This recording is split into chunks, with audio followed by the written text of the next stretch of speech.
রোগীদের দীর্ঘ লাইন, সরকারি হাসপাতালের দালাল চক্র, কেমোথেরাপি আর রেডিওথেরাপির জন্য মাসের পর মাস অপেক্ষা। নিয়ন্ত্রণ তো নেই, বরং ক্যান্সার ছড়িয়ে পড়েছে সারা দেশ জুড়ে। দেশে ৩২ ধরনের ক্যান্সারে আক্রান্ত হচ্ছে মানুষ, আর রোগীর সংখ্যা ২০ লাখের উপরে। ক্যান্সার রোগের জন্য সরকারি বিশেষায়িত একমাত্র হাসপাতাল যেন নিজেই ক্যান্সারে আক্রান্ত। ক্যান্সার রোগীদের সেবা নিতে আসা দুর্ভোগ আর ভয়াবহ হয়রানির শিকার নিয়ে তালাশের এবারের পর্ব।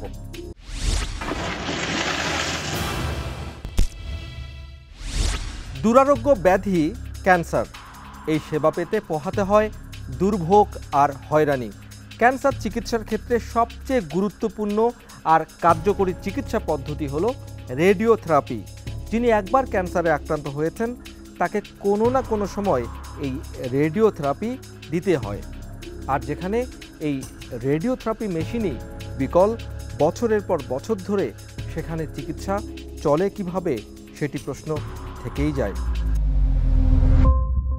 জাতীয় ক্যান্সার গবেষণা ইনস্টিটিউট হাসপাতাল সহ দেশের ৯টি সরকারি মেডিকেল কলেজ হাসপাতালের ক্যান্সার চিকিৎসায় অতি প্রয়োজনীয় রেডিওথেরাপি যন্ত্রের ৫০% বিকল।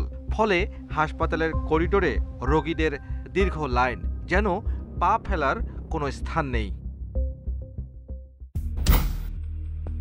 শুধু জাতীয় ক্যান্সার গবেষণা ইনস্টিটিউটে ৬টি রেডিওথেরাপি মেশিন রয়েছে, যার মধ্যে ২টি মেশিন সচল থাকলেও একটি মেশিনেই বেশি কাজ হয়, অন্যটি মাঝে মাঝে সচল হয়, মাঝে মাঝে আবার বন্ধ থাকে। ফলে রোগীদের চাপ কয়েক গুণ বেড়ে যায়।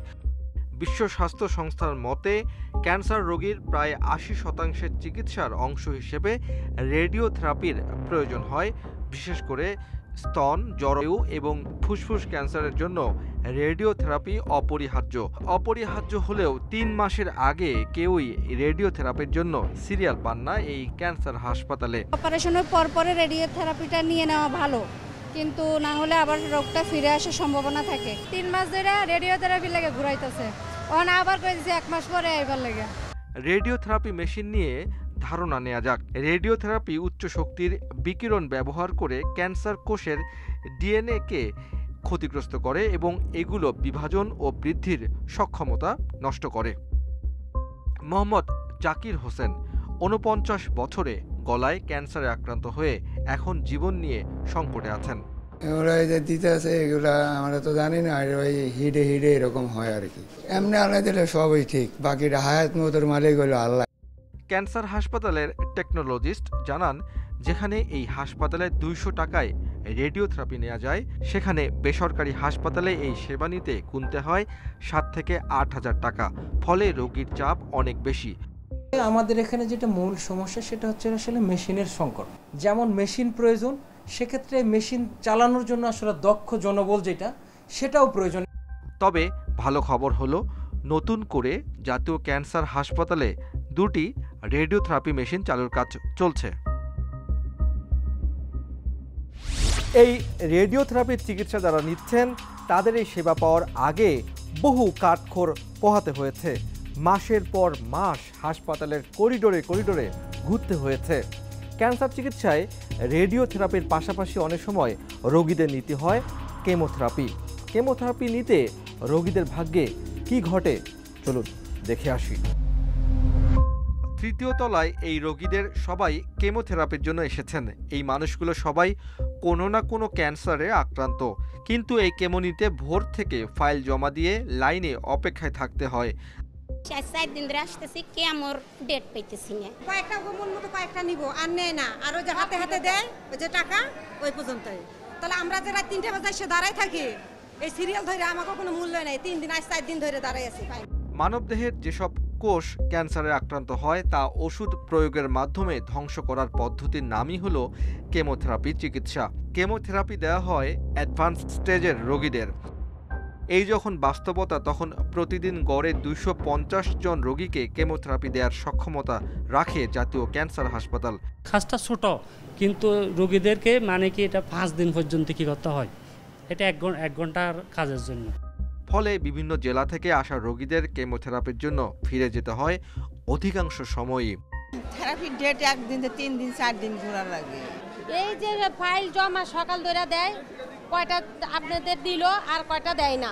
কেমোথেরাপি কখনো হাসপাতাল থেকে কখনো বা রোগীদের টাকায় কিনতে হয়। 10,000 টাকা থেকে শুরু করে 1 লাখ টাকা খরচ হয় এক একটি কেমোথেরাপির জন্য। 30,000 করে একটা কেমো কিনে দিছি, এখন 8 টাকা পয়সা ফুরিয়ে গেছে।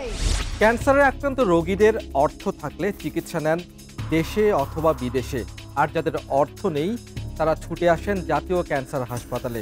কিন্তু যারা সংকটাপন্ন তাদের ভাগ্যে কি জোটে? সকাল থেকে রোগীর ভর্তির ফাইল কয়েক রুম ঘুরে চূড়ান্ত সিদ্ধান্ত দেয়া হচ্ছে কারা ভর্তির জন্য সিট বরাদ্দ পাচ্ছে, আবার কারা পাচ্ছে না। পুরো হাসপাতাল জুড়েই রোগী আর স্বজনদের অপেক্ষার প্রহর। রোগীর অবস্থা সংকটাপন্ন হলেও যেন কিছুই করার নেই।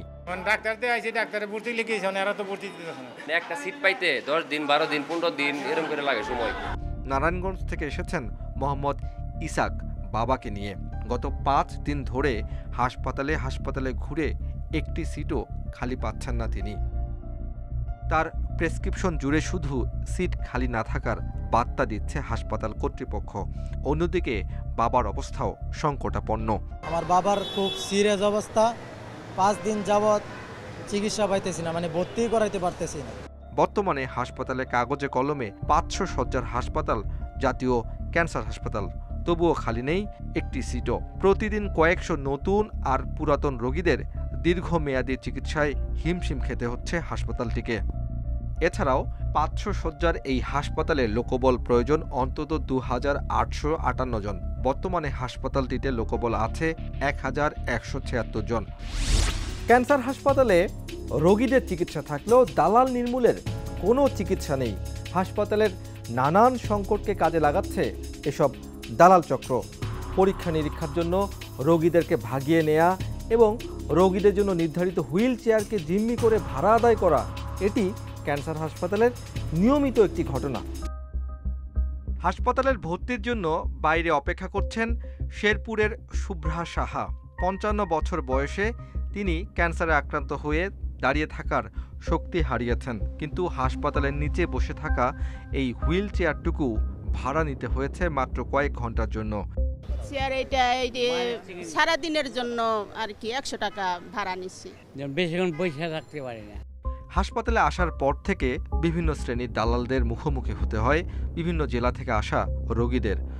এই জায়গায় সব করতে হয় দালাল দেয়া, সব যেই জায়গায় যাবেন ওই জায়গায় দালাল। দোতলায় গেলে দেখতে পাবেন মনে হয় না হলেও 20 জন আছে দালাল।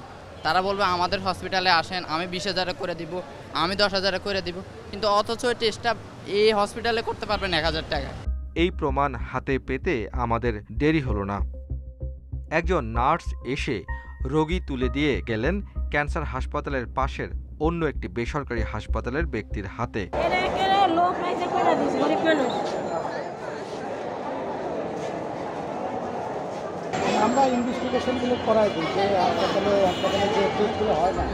অন্যদিকে বিশাল সংখ্যক মানুষের চাহিদার বিপরীতে রোগ নির্ণয়ের পরীক্ষার মেশিন রয়েছে খুবই সামান্য এই ক্যান্সার হাসপাতালে। সকাল থেকেই হাসপাতালের 3য় তলায় মানুষের দীর্ঘ লাইন এক্স-রে, আলট্রা আর সিটি স্ক্যানের জন্য। কারণ এখানে একটিমাত্র এক্স-রে মেশিন দিয়ে দিনে 60 জন রোগীর এক্স-রে করা হয়। এত দূরতে আসা কি সম্ভব? এই আলতা শুনো, কালকে এক্সরে করে গেছি 2টা বাজে এখান থেকে গেছি, আবার আজকে আলতা, কালকে আলতা করে না, আজকে বন্ধ। আসার পরে যদি ফিরে যেতে হয় একটা টেস্টের জন্য, তাহলে এটা মানুষ হয়রানি না। 11:30 পর্যন্ত দাঁড়ায় থাকা, সামনে গেছে তখন বলছে আজকে হবে না, কালকে আসেন। একই অবস্থা আল্ট্রাসোনোগ্রাম পরীক্ষার ক্ষেত্রেও। দিনে গড়ে 120টি আল্ট্রাসোনোগ্রাফি করার সুযোগ থাকলেও এর চেয়ে কয়েক গুণ বেশি মানুষ এখানে লাইনে থাকেন। আজকে আমাকে ডাক্তার বলেছে 60-এর উপরে যাবেন না, 65-র পরে আমি একদম 66 দিচ্ছি, কিন্তু এখনো রোগী কিছু রয়ে গেছে। এটা আবার আগামীকাল ছাড়া তার করা সম্ভব হবে না। গত কয়েক দশক আগেও ক্যান্সার রোগে আক্রান্ত রোগীর সংখ্যা এত বেশি ছিল না। বর্তমানে প্রতি বছর এ রোগের প্রকোপ বাড়ছে এবং শিশুরাও আক্রান্ত হচ্ছে। এক পরিসংখ্যান বলছে প্রতি বছর 20,000 শিশু ক্যান্সার রোগে আক্রান্ত হচ্ছে। এই বিপুল সংখ্যক শিশুদের জীবন বাঁচানোর সম্ভাবনা থাকলেও শুধুমাত্র সঠিক চিকিৎসা পদ্ধতি এবং ব্যয়বহুল হওয়ার কারণে ক্যান্সার এখন একটি মরণ ব্যাধি।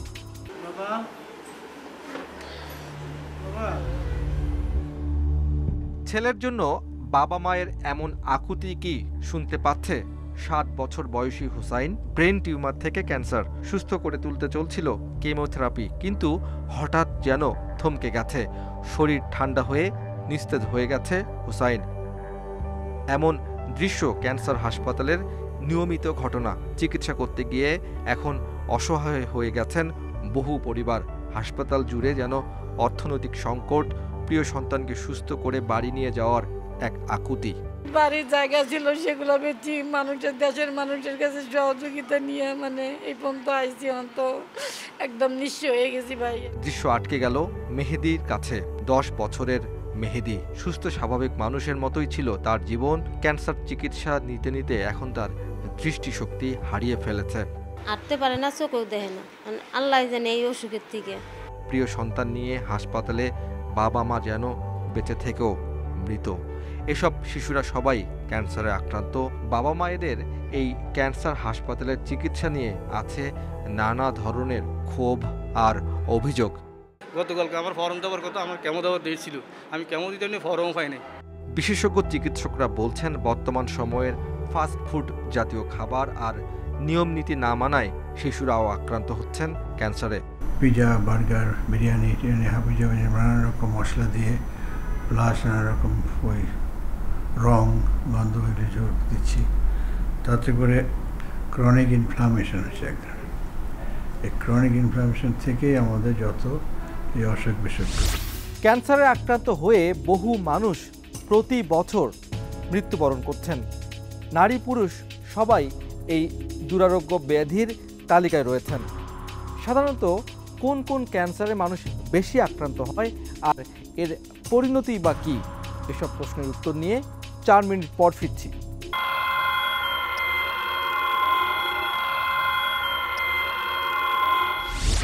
নারীর ক্যান্সার এ যেন এক নীরব ঘাতক।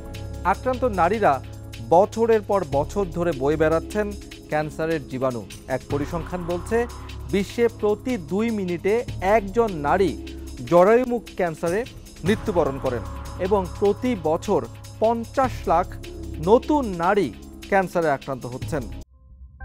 রাজধানীর ক্যান্সার হাসপাতাল, এখানে পুরুষ রোগীর পাশাপাশি নারী ক্যান্সারে আক্রান্ত রোগীর সংখ্যাও বেড়েছে গত কয়েক বছরে।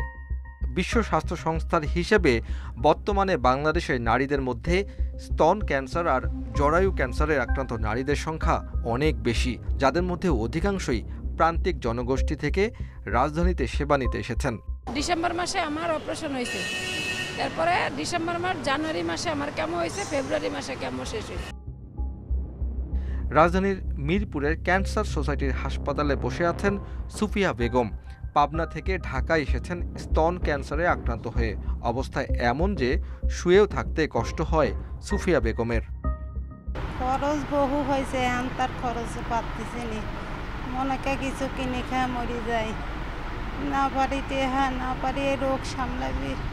ক্যান্সারে কত মানুষ আক্রান্ত হন, কত মানুষ মারা যান, কোন ক্যান্সারের প্রকোপ বেশি, বাংলাদেশে রোগভিত্তিক কোনো জাতীয় জরিপ নেই। তবুও নারীদের মোটা দাগে 2 ধরনের ক্যান্সারে আক্রান্ত হওয়ার হারই বেশি, যার মধ্যে অন্যতম স্তন ক্যান্সার। নারীদের ক্যান্সার নিয়ে কাজ করেন ডাক্তার লুবনা মরিয়ম। তিনি মনে করেন নারীদের ক্যান্সার প্রতিরোধে সচেতনতার কোনো বিকল্প নেই। মহিলাদের ব্রেস্ট ক্যান্সারের সংখ্যা অনেক বেড়ে গেছে। এটা শুধু বাংলাদেশে না, পৃথিবীর সব জায়গাতেই। এবং কারণটা আসলে আমাদের এখন স্পেসিফিক বলে কোথাও বলতে পারছে না। মহিলাদের কিছু হরমোন আছে, তার সাথে অবেসিটি মানে মোটা হয়ে যাওয়া, খাদ্যাভ্যাস, পিল খাওয়া, এগুলো হচ্ছে রিস্ক ফ্যাক্টর হিসেবে কাজ করে। তবে আশার কথা হচ্ছে ক্যান্সার কোনো ছোঁয়াচে রোগ নয়। গত কয়েক বছরে দেশের ক্যান্সার চিকিৎসা উন্নত হওয়ার ফলে রোগীর মৃত্যুর সংখ্যা কমেছে অনেক হারে। নারীদের বয়স যত বাড়ে তাদের স্তন ক্যান্সারের ঝুঁকি তত বাড়ে। এছাড়া কারো পারিবারিক ইতিহাস, অর্থাৎ মা, খালা বা পরিবারের অন্য কেউ স্তন ক্যান্সারে আক্রান্ত হলে তার এই ক্যান্সারে আক্রান্ত হওয়ার ঝুঁকি থাকে বেশি। ধূমপায়ী হলে ক্যান্সার রোগে আক্রান্ত হওয়ার ঝুঁকি থাকে অনেক বেশি। বাংলাদেশে 20 লাখেরও বেশি ক্যান্সার রোগী রয়েছে। এর মধ্যে 65% হচ্ছে পুরুষ, যাদের মধ্যে অধিকাংশই আক্রান্ত হয়েছেন ধূমপানের জন্য, আর ক্ষতিগ্রস্ত হচ্ছে ফুসফুস। মাত্র কয়েক মাস হলো চাকরিতে প্রবেশ করেছেন আলী হোসেন মোহন। নোয়াখালীর এই বাবাহারা সন্তান যখন পরিবারের দায়িত্ব কাঁধে নেবেন, ঠিক তখনই তাকে নিয়ে পুরো পরিবারের যুদ্ধ শুরু। কোলন ক্যান্সার দিয়ে শুরু, এখন লিভার ক্যান্সারে আক্রান্ত টকবগে এই যুবক মোহন। কেমো 8টা দেওয়ার পরেও খুব একটা চেঞ্জ আসে নাই, এখনও লিভারে ওই যে টিউমার যেগুলো ছিল সেম সাইজের আছে। কেমোথেরাপির ফলে তার দাঁতেও ইনফেকশন হয়েছে। গত কয়েক বছরে 28 লাখ টাকা শুধু ক্যান্সার চিকিৎসায় ব্যয় করেছেন। প্রথম 4টা কেমো দেওয়া হয়েছে 82 থেকে 85 হাজার টাকা করে। তারপর হচ্ছে এর বাইরেও ইনফেকশন হয় নানান ধরনের, আমার এখন মুখে ইনফেকশন আছে, একটা দাঁতের সমস্যা হয়েছে। হাসপাতালের পুরুষ ওয়ার্ডের সবখানেই যেন এক একটি পরিবারের নিঃস্ব হওয়ার ছাপ। তবুও ক্যান্সারের এই যুদ্ধে জয়ী হওয়ার আপ্রাণ চেষ্টা এসব রোগীদের। সরকারি হসপিটালে এসে আমার 57,000 টাকা করে এক একটা কেমো কিনে যদি দিতে হয়, তাহলে আমার প্রাইভেট হসপিটালে দোষ করছে কি? পুরুষদের ক্যান্সার নারীদের থেকে কয়েক গুণ বেশি, যাদের অধিকাংশই গরিব অসহায় মানুষ। পরিসংখ্যানে দেখা যায় তামাক নেয়ার ফলে পুরুষেরা লিভার, ফুসফুস সহ নানাবিধ ক্যান্সারে আক্রান্ত হচ্ছে। এদের মাঝে ব্যথা করে না, মাঝে মাঝে ব্যথা করে কোনো কিছু খাইলে। আমার বাবার যে অবস্থা খুব খারাপ, মানে আজকে 1 থেকে 1.5 বছর ধরে অনেকে নিয়ে আমি ভুগতেছি। ফাস্ট ফুড, বেশি চিনি বা বেশি লবণযুক্ত খাবার ক্যান্সারের কারণ। ধূমপায়ী বা যারা পান জর্দা খান, তাদেরও ক্যান্সারে আক্রান্ত হওয়ার ঝুঁকি বেশি। আমাদের পুরুষদের মধ্যে বিশেষ করে ক্যান্সারের যে ঝুঁকিগুলো আমরা বেশি পাচ্ছি, যেমন আমাদের মুখগহ্বর এবং খাদ্যনালী এবং ফুসফুস এইসব জায়গায়। কাজে স্মোকিং যখন হয় তখন আমাদের ওইটা জোনাল ক্যান্সার আমরা বলি, যেখানে যেখানে আমাদের এই ধোঁয়াটা যাচ্ছে এবং নিকোটিনের প্রভাবটা বেশি পড়ছে, সেসব জায়গায় ক্যান্সারের প্রবণতাটা আমরা বেশি পাই। হাসপাতালের সক্ষমতার অভাব, অতিরিক্ত রোগীর চাপ এবং দক্ষ জনবলের অভাব, মূলত এগুলোই হলো জাতীয় ক্যান্সার হাসপাতালের প্রধান বাধা। এত সব সমস্যার সমাধান করবে কে? কবে ক্যান্সার রোগের সঠিক সময়ে সঠিক চিকিৎসা পাবেন রোগীরা? লোকবলের অভাবে জাতীয় ক্যান্সার গবেষণা ইনস্টিটিউট ও হাসপাতালের চিকিৎসা সেবা এখন সংকটে। প্রয়োজনের তুলনায় 24.66% চিকিৎসক নিয়ে চলছে এই হাসপাতাল। ফলে চিকিৎসা দিতে হিমশিম খেতে হচ্ছে সবাইকে। হাসপাতালের বর্তমান পরিস্থিতি সম্পর্কে জানতে পরিচালক ডাক্তার মোহাম্মদ নিজামুল হক জানান, চলমান সংকট সমাধানে কাজ করছে হাসপাতাল কর্তৃপক্ষ। 24টা ডিপার্টমেন্ট, যার কারণে আমাদের সেবা দিতে একটু কষ্ট হচ্ছে, কিন্তু সেবা যে একদম ব্যাহত হচ্ছে তা না। এখানে ধরেন যে রোগীগুলি প্রতিদিন আসে, কোনো রোগী কিন্তু সেবা নিয়ে ফেরত যায় না, কিন্তু সেবা দিতে গেলে সময় অপেক্ষা করতে হয়। সেসব ক্ষেত্রে হয়তো যদি জনবল বেশি থাকে তাহলে সেবার মান আর আমরা বৃদ্ধি করতে পারবো। এমন বাস্তবতায় বাংলাদেশ ক্যান্সার সোসাইটির সভাপতি অধ্যাপক গোলাম মহিউদ্দিন ফারুক মনে করেন, ক্যান্সার চিকিৎসায় এখন বেশ কিছু চ্যালেঞ্জ রয়ে গেছে। দক্ষ জনের অভাবে উচ্চমাত্রার এসব ওষুধের ভুল প্রয়োগ হলে রোগীর বড় ধরনের ক্ষতির সম্ভাবনাও থাকছে। জায়গায় আমরা রেডিওথেরাপি না দিই, অর্থাৎ যেখানে ক্যান্সার সেলগুলো আছে সেই জায়গাতেই আমার শুধু রেডিওথেরাপি দেওয়া লাগবে। এবং আমরা এটার পাশাপাশি এটাকে বলা হয় অর্গ্যান অ্যাট রিস্ক, অর্থাৎ যে অর্গ্যানগুলো, বিশেষ করে শিশুদের বেলা তো বটেই, যে তার কোনো অঙ্গ যদি প্রয়োজনের বাইরে রেডিওথেরাপি তার পরে, তাহলে কিন্তু সেই অঙ্গ আর বর্ধিত হবে না। যে ধরনের যন্ত্রপাতি দিয়ে চিকিৎসা দেওয়ার কথা, সেই রকম যন্ত্রপাতি আমাদের 2-1টা প্রতিষ্ঠান ছাড়া, বিশেষ করে সরকারি প্রতিষ্ঠানে এখনও কিন্তু সেরকম মেশিন নেই। যদিও এরই মধ্যে বিভাগীয় পর্যায়ে 100 শয্যা বিশিষ্ট পূর্ণাঙ্গ ক্যান্সার চিকিৎসা কেন্দ্র স্থাপন শীর্ষক প্রকল্পটি হাতে নিয়েছে সরকার। এর জন্য ব্যয় ধরা হয়েছে 2,388 কোটি টাকা। 2022 সালের মধ্যে চালু হওয়ার কথা থাকলেও এখনও কাজ চলমান রয়েছে। ক্যান্সার চিকিৎসার ক্ষেত্রে সরকারি হাসপাতালগুলোতে পূর্ণাঙ্গ চিকিৎসা ব্যবস্থা নেই বললেই চলে। নিম্নবিত্ত বা মধ্যবিত্ত যারা ক্যান্সারে আক্রান্ত, তারা নিজের ভিটে বাড়ি বা শেষ সম্বলটুকু বিক্রি করে হলেও বেসরকারি হাসপাতালে ভর্তি হতে বাধ্য হন। আর যাদের সেই সামর্থ্যটুকু নেই, তারা ক্যান্সারকে আলিঙ্গন করে মৃত্যুর দিকে ধাবিত হন। উচ্চবিত্ত যারা, তাদের জন্য তো বিদেশ আছেই। সুতরাং ক্যান্সারের চিকিৎসার জন্য সরকারি হাসপাতালগুলোতে যুগোপযোগী তথ্য প্রযুক্তির দরকার, সেই সাথে প্রয়োজন রক্ষণাবেক্ষণও। আজ বিদায় নিল, ফিরছে আগামী পর্বে নতুন কোনো তালাশ নিয়ে, সন্দেহ ভেদ করে সত্য নিয়ে আপনাদের কাছে। সেই পর্যন্ত আপনিও জারি রাখুন অনুসন্ধান। মনে সন্দেহ জায়গায় এমন কিছু দেখলে তালাশ করুন, ভেঙে ফেলুন দৃষ্টির সীমানা। তালাশ টিম থাকবে আপনার সাথে।